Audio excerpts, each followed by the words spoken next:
Nós acabamos de cantar, né, sobre firmar a nossa vida no verdadeiro fundamento, né? Efésios 2:20, ele diz assim: edificados sobre o fundamento dos apóstolos e profetas, sendo Ele mesmo, Cristo Jesus, a pedra angular. Tá? Então toda a nossa vida, toda a nossa fé, ela tem que ser fundamentada nos ensinos, na doutrina de Jesus Cristo. E é justamente sobre esses fundamentos que nós vamos conversar aí nessa manhã. Nós vamos falar sobre os 4 pilares que nortearam ali a igreja primitiva, as bases usadas ali na fundação da igreja. Na verdade, os historiadores não gostam muito desse nome, né, igreja primitiva. Então nós vamos falar sobre igreja do primeiro século, né, nossos irmãos do passado. Quando falamos, né, sobre alicerce, rapidamente nós somos levados a pensar em uma construção, em uma casa. Somos levados a imaginar um grande prédio. Eu tive o prazer, né, de construir a minha casa com as minhas próprias mãos, né? E a maior das alegrias que eu tive durante esse tempo foi que eu aprendi técnicas de construção junto com o meu pai, né? Meu pai já falecido. Meu pai era considerado, e eu também o considero, um bom construtor, né? E aqueles construtores ali das antigas ainda, aquele que entende de tudo, né, do chamado do piso ao teto, e ele fazia de tudo, e fazia muito bem feito. E meu pai, ele foi então o meu mestre ali naquela construção. Como o espaço que nós tínhamos ali, ele não era muito grande, tá? Então nós decidimos fazer uma casa em cima da outra, né? Chamado, né, o popular sobradinho. Aí meu pai me dizia, né, que o mais importante na construção eram justamente os alicerces, tá? E eu fiquei um bom tempo, né, como um tatu, cavando buracos, cavando os alicerces, tá? Fazendo estacas, fazendo sapatas, e aquilo, além de consumir muito tempo, muito esforço, tá? Muito esforço. E também dinheiro, tá? Muito dinheiro, muito ferro, tá? Muito cimento.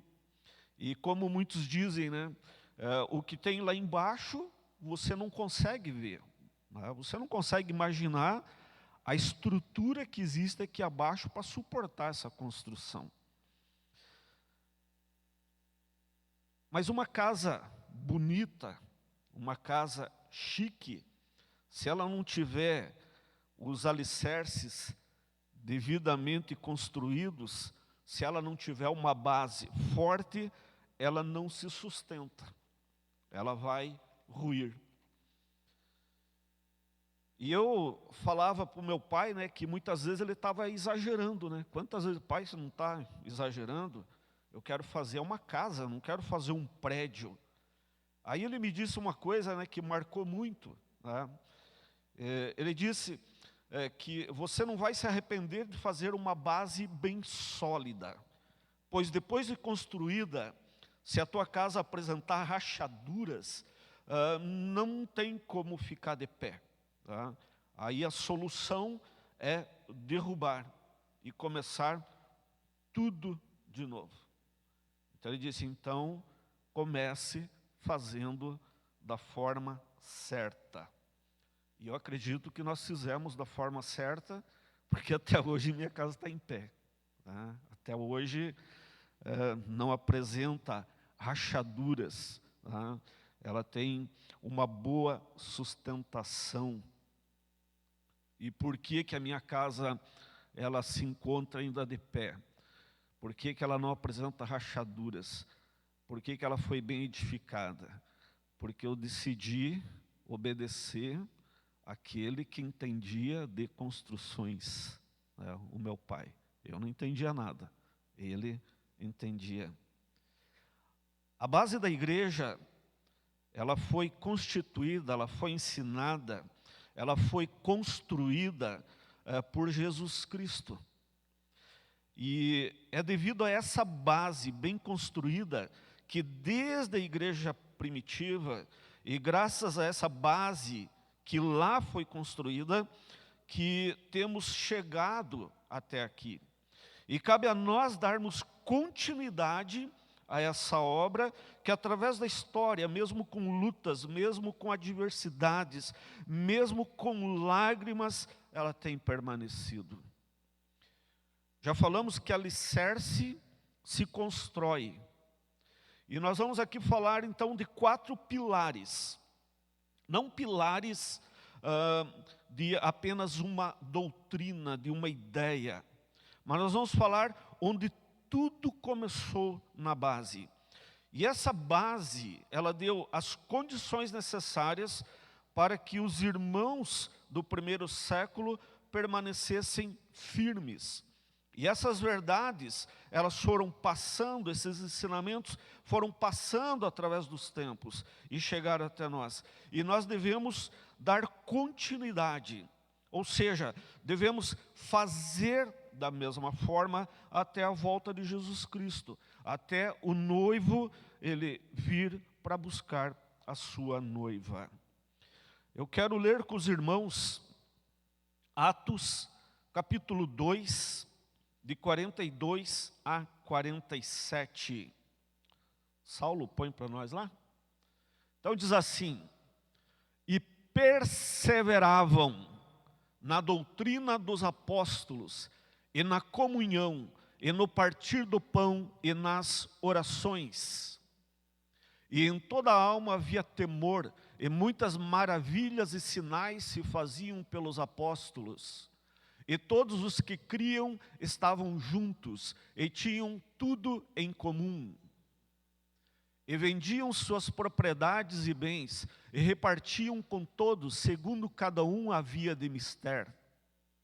E perseverando unânimes todos os dias no templo, e partindo o pão em casa, comiam juntos com alegria e singeleza de coração, louvando a Deus e caindo na graça de todo o povo. E todos os dias acrescentava o Senhor à igreja aqueles que se haviam de salvar.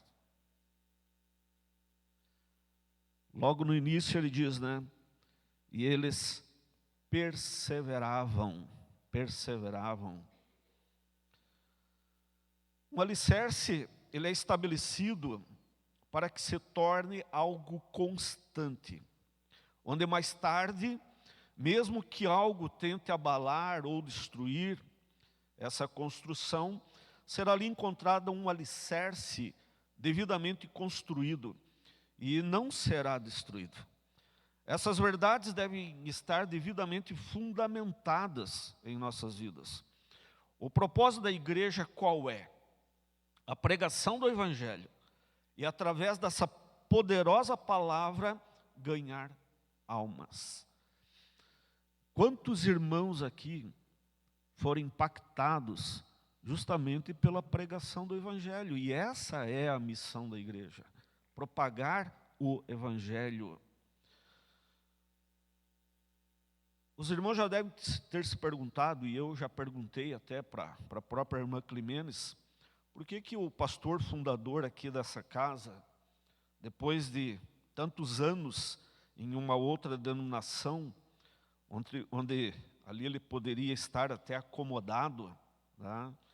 Poderia ter se aposentado, né, naquele lugar, uma tranquila aposentadoria. Por que ele foi motivado a sair e estabelecer um novo lugar onde as boas novas do Evangelho fossem anunciadas, né? Por que ele decidiu sair para um lugar? E a resposta, eu só posso dizer, é ganhar almas, ganhar almas. Certa vez perguntaram a um pastor o que ele achava de ter tantas igrejas, tantas denominações, né? Se já não era o suficiente. E esse pastor, ele respondeu que ainda havia tantos lugares para abertura de bares, né? Tantos lugares para abrir casas de prostituições. Então ele concluiu, né, dizendo: quanto mais igrejas abertas, menos territórios aí para Satanás. Eu quero ver muito mais pessoas sendo salvas, o reino de Deus sendo estabelecido, e para isso devemos estabelecer também pilares, alicerces, bases que nos darão estruturas para permanecermos. E a igreja primitiva, os nossos irmãos ali do primeiro século, e não estou me referindo a uma construção, um prédio, mas a homens e mulheres que receberam de bom grado as boas novas e tiveram ali as suas vidas transformadas e foram cheias do Espírito Santo e cumpriram o propósito para o qual foram chamados. Você já pensou por que Deus te salvou e não fez com você como Ele fez com Enoque, como fez com Elias? Por que Ele não te elevou aos céus? Por que Ele deixou você aqui? Por que Ele me deixou aqui? Atos 1:8 diz assim: mas recebereis poder ao descer sobre vós o Espírito Santo, e sereis minhas testemunhas, tanto em Jerusalém como em toda a Judéia e Samaria, e até os confins da terra. Por que o Senhor não nos transladou? Por que Ele nos deixou nesse lugar? Para sermos as suas testemunhas. É para você ficar mostrando para aqueles que estão ao teu redor o que Ele fez na tua vida. E muitas vezes as pessoas estão olhando ao seu redor e estão prestando atenção no que você é, no que você faz, como você fala, como você caminha, e o teu testemunho transforma vidas. Muitas vezes, sem você abrir ainda a tua boca, vidas estão sendo transformadas. Nós fomos salvos para sermos testemunhas, fomos salvos para sermos agentes de transformação, mostrando e falando tudo que Jesus fez por nós. Deus não nos chamou para ficarmos brigando entre nós, né, como o povo de Deus. Quantas vezes nós temos visto algumas rinhas, né? A minha igreja é certa, tu é errada, a minha igreja é mais bonita que a tua, a minha igreja é maior, a igreja que eu frequento tem bastante gente, né? E a tua, né? Essa miséria de gente, né? Isso realmente eu digo que não tem agradado o coração de Deus. Isso só tem agradado aquele que tem a intenção de destruir toda a obra divina. E muitas vezes nós temos sido usados como agentes de destruição e não agentes de construção. Nós somos chamados para abalar o território de Satanás, estabelecer o reino de Deus nesse mundo, pregar o evangelho da salvação, esvaziar o inferno, porque a vontade de Deus é que todos se arrependam. A vontade de Deus é que nenhuma alma se perca. Quem sou eu para dizer para Deus quem Ele deve amar e quem Ele deve salvar? Enquanto que aquele que muitas vezes está ao nosso lado, né, nós dizemos que esse não vai receber os benefícios de Deus, né, que esse vai para o inferno. Quem sou eu para decidir quem o Senhor quer salvar? O meu trabalho, a minha função é pregar o Evangelho a toda criatura. 1 Timóteo 2, de 3 a 4, diz assim: isto é bom e aceitável diante de Deus nosso Salvador, o qual deseja que todos os homens sejam salvos. Quem? Todos. Todos os homens. E cheguem ao pleno conhecimento da verdade. E eu pergunto para vocês aqui, como chegarão ao pleno conhecimento da verdade? Eles só vão chegar através da pregação do verdadeiro Evangelho. E aqui nós vamos conversar sobre qual então deve ser a base desse verdadeiro Evangelho. Qual é a base que nós estamos firmados? Nós acabamos de ler, logo no início, edificados sobre o fundamento dos apóstolos e profetas, sendo Ele mesmo, Cristo Jesus, a pedra angular. Onde você está sendo edificado?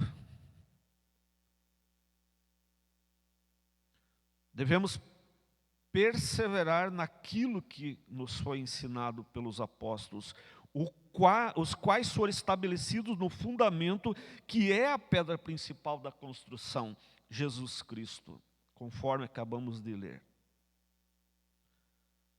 Pedi que o Saulo coloque lá um texto, Mateus capítulo 7, de 24 a 27.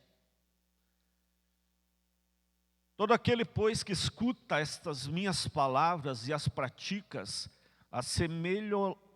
assemelhá-lo-ei ao homem prudente que edificou a sua casa sobre a rocha. E desceu a chuva, e correram rios, e assopraram ventos, e combateram aquela casa, e não caiu, porque estava edificada sobre a rocha. E aquele que ouve estas minhas palavras e não as cumpre, compará-lo-ei ao homem insensato que edificou a sua casa sobre a areia.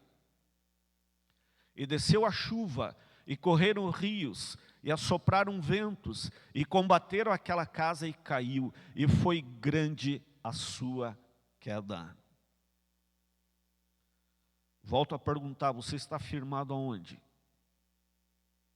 Está firmado onde o vento faz barulho, a tempestade faz barulho, mas não causa destruição? Pois a base ali é sólida? Ou você é firmado na areia, que qualquer intempérie, qualquer vento derruba essa construção? Jesus Cristo, no início do seu ministério, Ele chamou 12 homens. E esses homens tiveram a maior das honras de aprender com o Mestre. Eles comiam, eles caminhavam, dormiam, ouviram seus ensinamentos, viram os seus milagres, eles beberam diretamente na fonte. Tá?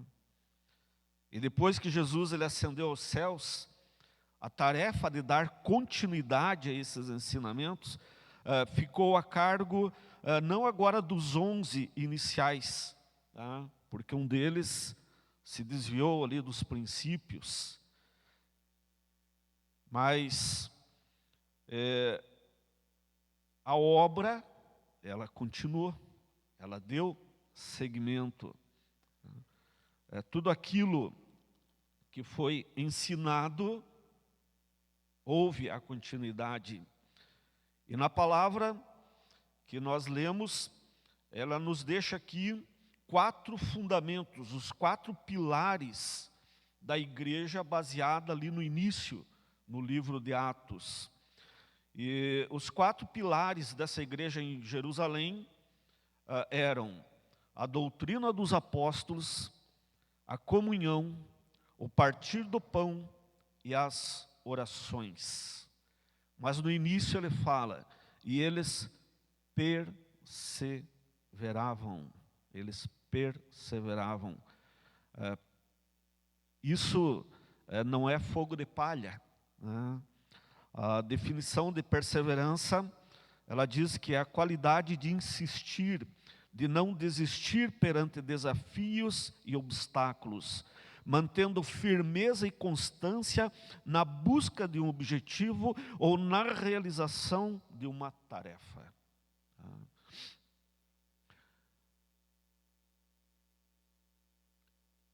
Esses 4 são os fundamentos da vida da igreja, mas eu ouso dizer que a doutrina dos apóstolos vem a ter um destaque entre os demais fundamentos.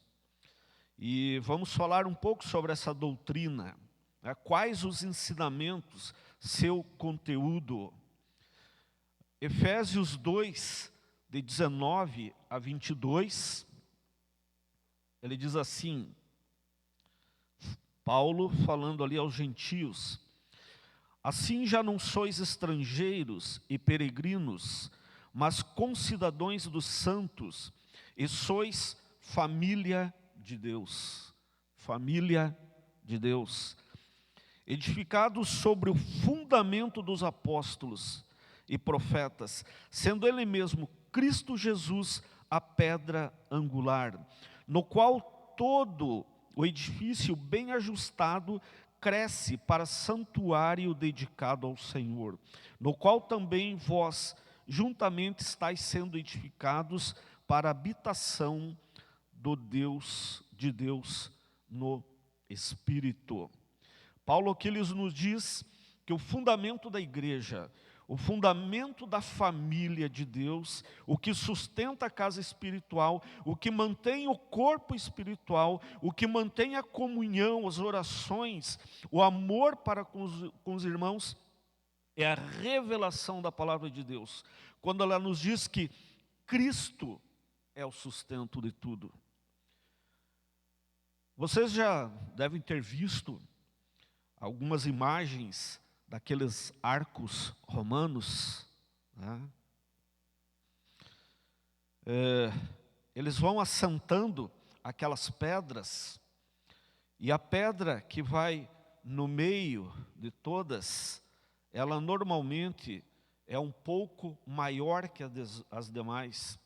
E essa pedra que mantém toda aquela estrutura do arco, e em cima desse arco, posteriormente, ele vai sustentar grandes construções. Essa pedra, ela é chamada de pedra angular. Eu achei muito interessante isso aqui, ou pedra de esquina. E se essa pedra ela for arrancada do seu lugar, toda a estrutura ela vem abaixo. Muitos pensam que a pedra angular, que a pedra de esquina, ela fica embaixo. Mas não, a pedra angular, a pedra de esquina, ela fica em cima. Cristo é o cabeça da igreja. Cristo, ele deve ser o centro de tudo, a base de tudo.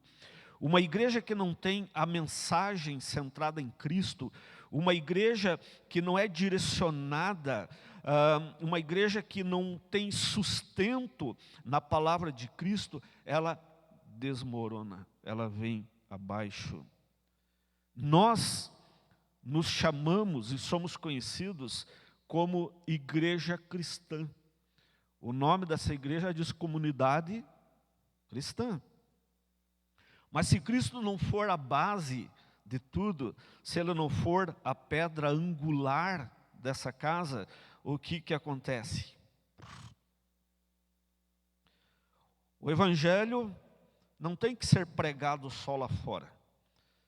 Nós achamos muitas vezes que tem que ser pregado só para novos crentes, né? Não, meus irmãos, essas verdades, elas devem hoje retornar e ser pregadas realmente nos nossos púlpitos. Esses dias, eu fui cobrado pelo Senhor, né?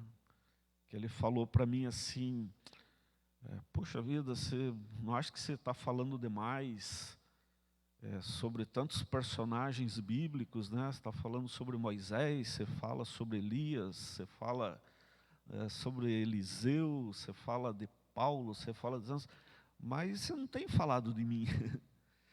E eu sou a base de tudo, eu sou o fundamento de todas as coisas. Todos esses homens, eles foram fundamentados em cima do que eu falei, do que eu ensinei. E até mesmo a minha esposa falou sobre isso para mim, né? Mas era uma coisa que o Senhor já estava me cobrando já há tempos, né? Voltar ao verdadeiro Evangelho, né? Voltar ao que o nosso Mestre realmente nos ensinou. Nós temos que sair daqui, muitas vezes, e relembrar do que Deus Ele está nos revelando, e muitas vezes pregar para nós mesmos, né? Muitas vezes você chegar em casa e se olhar no espelho e começar a pregar para você, né?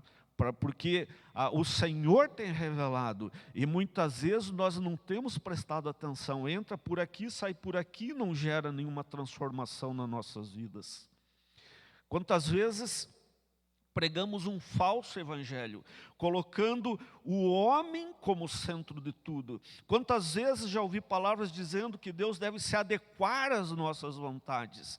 Muitas igrejas se enchem de pessoas porque elas estão ouvindo o que elas gostam de ouvir. Um evangelho defraudado, um evangelho fraco, um evangelho mentiroso. Quando a palavra revelada diz que tal coisa é pecado, muitos invertem a palavra dizendo que Deus é amor e não condenará os homens à morte eterna por cometerem determinados pecados. Quantos dizem que Deus suporta determinados pecados porque Ele ama o pecador? E nós sabemos que Deus ama o pecador, mas Ele abomina o pecado. Nós sabemos que a palavra diz que sem santificação, ninguém verá a Deus, ninguém verá a Deus. Por isso Deus, Ele colocou Jesus Cristo ali como a pedra angular. E também nós encontramos a referência já lá no Antigo Testamento. Isaías 28:16 diz assim: o Senhor soberano diz, põe em Sião uma pedra angular, uma pedra de alicerce, seguro e preciosa, quem confiar nela nunca será abalado. Uma profecia, ele já estava falando, eu vou estabelecer uma pedra angular, eu vou estabelecer a base de todas as coisas. A pedra angular, Jesus Cristo, autor e consumador da nossa fé. Por isso Jesus se esvaziou, Ele abriu mão da sua glória e se humilhou, tomando a forma de homem. Foi humilhado, foi surrado, foi esbofeteado, cuspido, despido, pregado numa cruz, sofrendo a morte mais humilhante, para que hoje eu e você pudéssemos ser igreja, casa do Senhor, templo do Espírito Santo. Mas a última mensagem, o final de tudo, não é morte. A última mensagem diz que Cristo ressuscitou, o túmulo está vazio. O inimigo ele tentou sacar essa pedra angular para destruir toda a obra de Deus. Mas a pedra angular, a pedra que sustenta a igreja, a pedra que nos sustenta, ela permanece no lugar, glória a Deus. O Evangelho tem que ser o que nos sustenta. Em sua carta aos Coríntios, de que o Saulo coloque lá, 1 Coríntios 1, de 18 a 25, ele diz assim: porque a palavra da cruz, verdadeiro evangelho, é loucura para os que perecem, mas para nós que somos salvos, é o poder de Deus. Porque está escrito: destruirei a sabedoria dos sábios e aniquilarei a inteligência dos inteligentes. Onde está o sábio? Onde está o escriba? Onde está o inquiridor deste século? Porventura não tornou Deus louca a sabedoria deste mundo? Pois visto que na sabedoria de Deus, o mundo não conheceu a Deus pela sua sabedoria, aprove a Deus salvar os crentes pela loucura da pregação.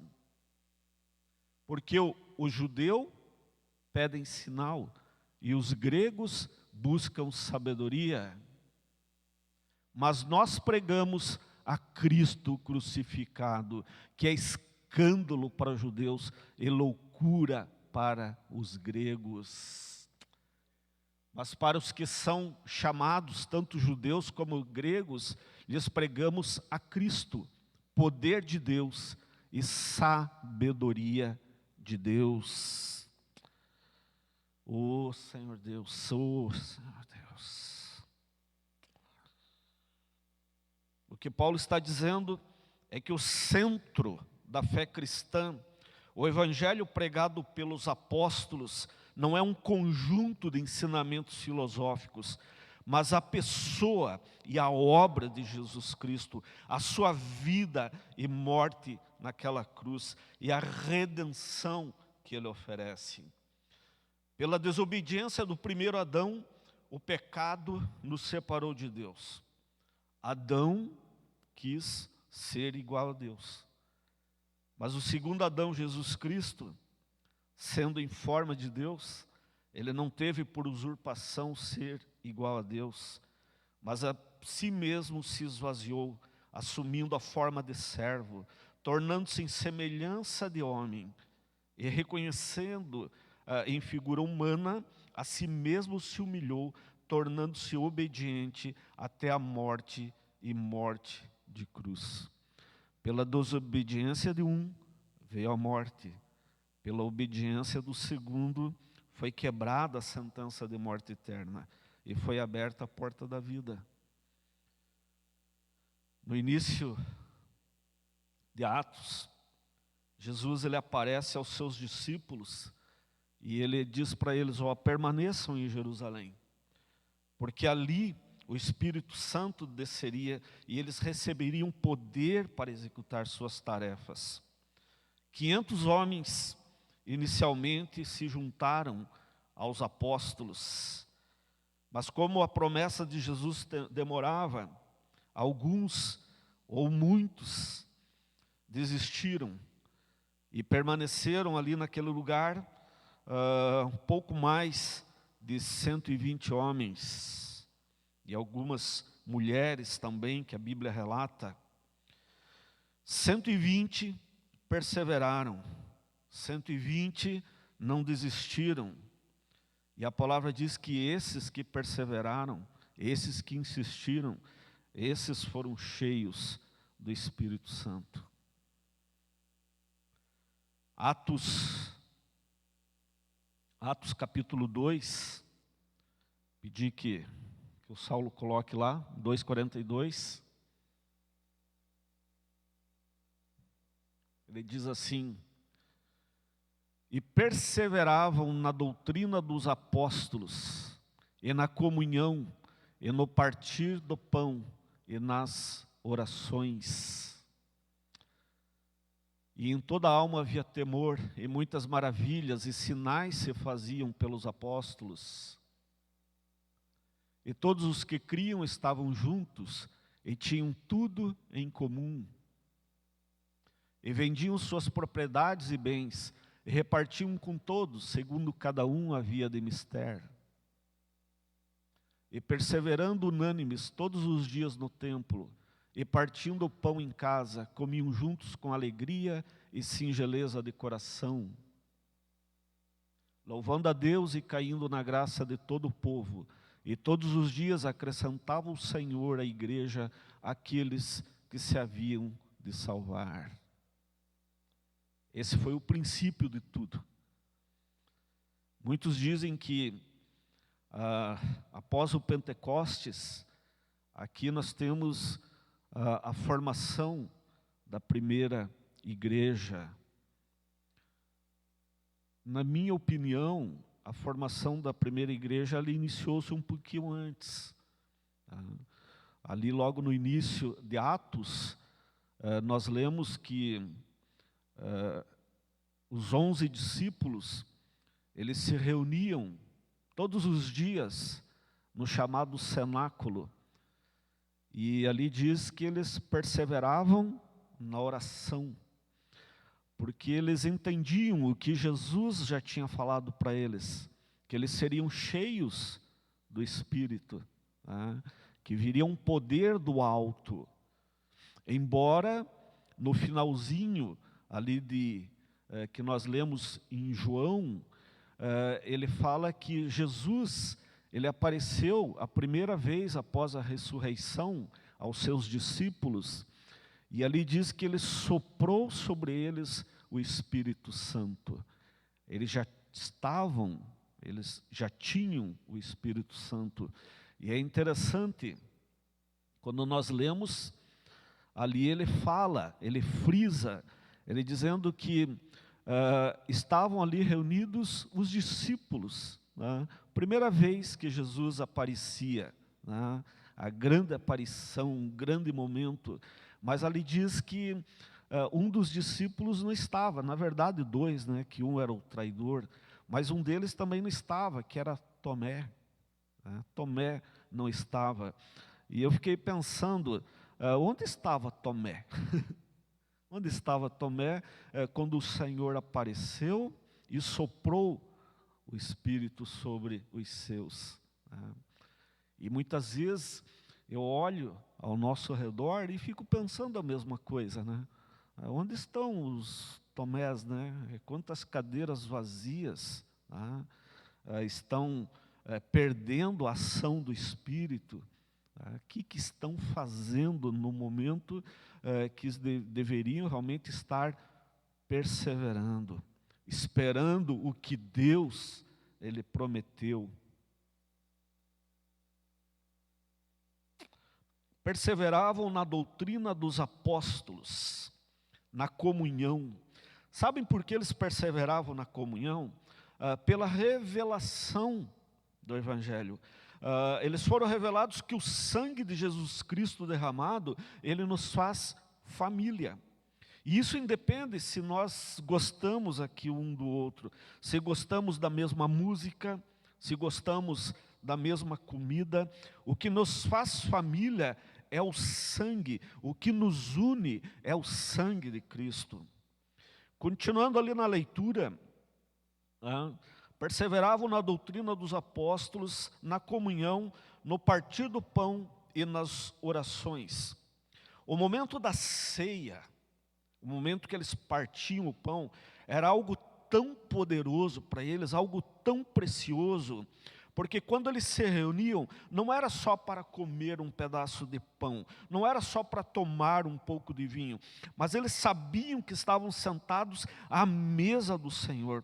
E a ceia é um memorial do Evangelho, é para lembrar que a carne de Jesus foi dilacerada, seu sangue foi derramado, mas também é um memorial de uma promessa dele, que Jesus está vivo e está voltando para trazer ordem e justiça a essa terra.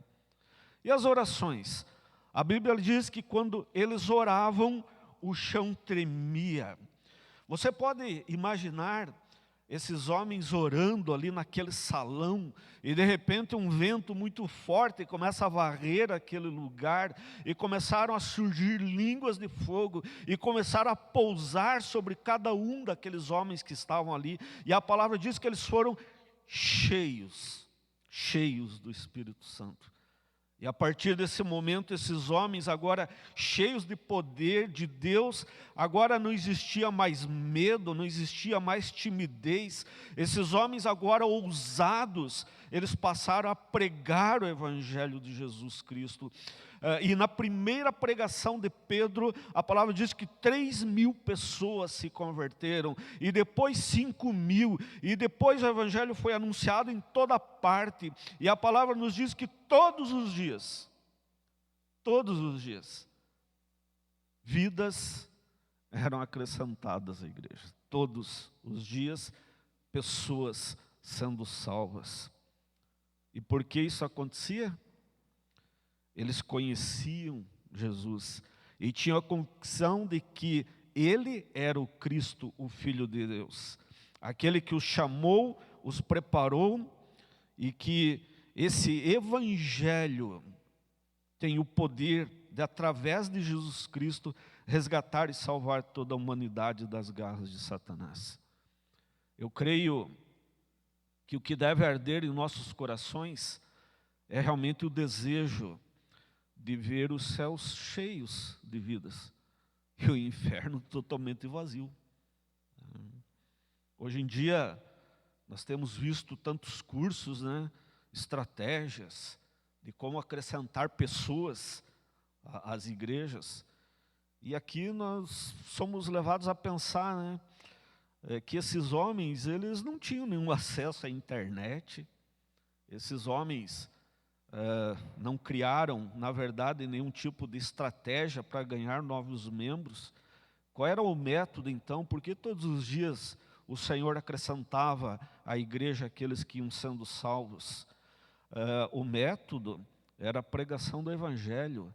O método era declarar que o fundamento da igreja era o Evangelho de Jesus Cristo. E o Evangelho de Cristo, ele tem o poder para salvar. A palavra diz que nós estávamos mortos, separados de Deus, devido aos nossos pecados e delitos. Mas Deus prova o seu amor para conosco, nos dando vida através de Cristo. A palavra diz que o salário do pecado é a morte. Mas Cristo, Ele já morreu. O preço foi pago. O preço foi pago. A palavra diz que pela graça nós somos salvos. E isso não vem de nós, é um dom de Deus. Quando diz que muitas vezes temos que pregar o Evangelho para nós mesmos e declarar que o pecado não terá mais domínio sobre nós. O pecado, ele não pode ser algo natural, ele não pode ser encarado por nós com naturalidade. Nós não podemos ficar dizendo, não se preocupe, é assim mesmo. O pecado, ele tem que causar em nós um arrependimento profundo. Ele tem que causar em nós realmente náuseas, nojo em nós. O fundamento dos apóstolos foi toda baseada aqui nos ensinamentos de Jesus Cristo. Nós tivemos recentemente, aqui organizado ali pelos jovens, um congresso, e esse congresso, o tema é puro e simples.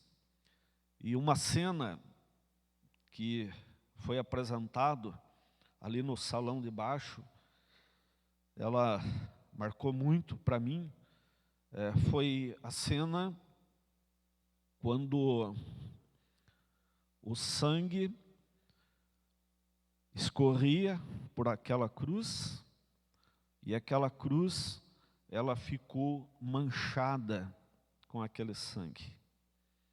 O sangue puro do meu Senhor, do meu Mestre, foi derramada, escorreu naquela cruz, realmente para que nós estivéssemos aqui hoje. E a mensagem do Evangelho, ela deve ser assim também, simples e pura. A mensagem tem que ser essa: Jesus Cristo, Ele levou sobre si toda a nossa culpa, Ele levou todo o peso do pecado. Na cruz, ele declarou: está consumado. O preço foi pago. O preço foi pago. Esse é o verdadeiro evangelho. É essa palavra que tem que ser anunciada. O preço foi pago. O preço foi pago.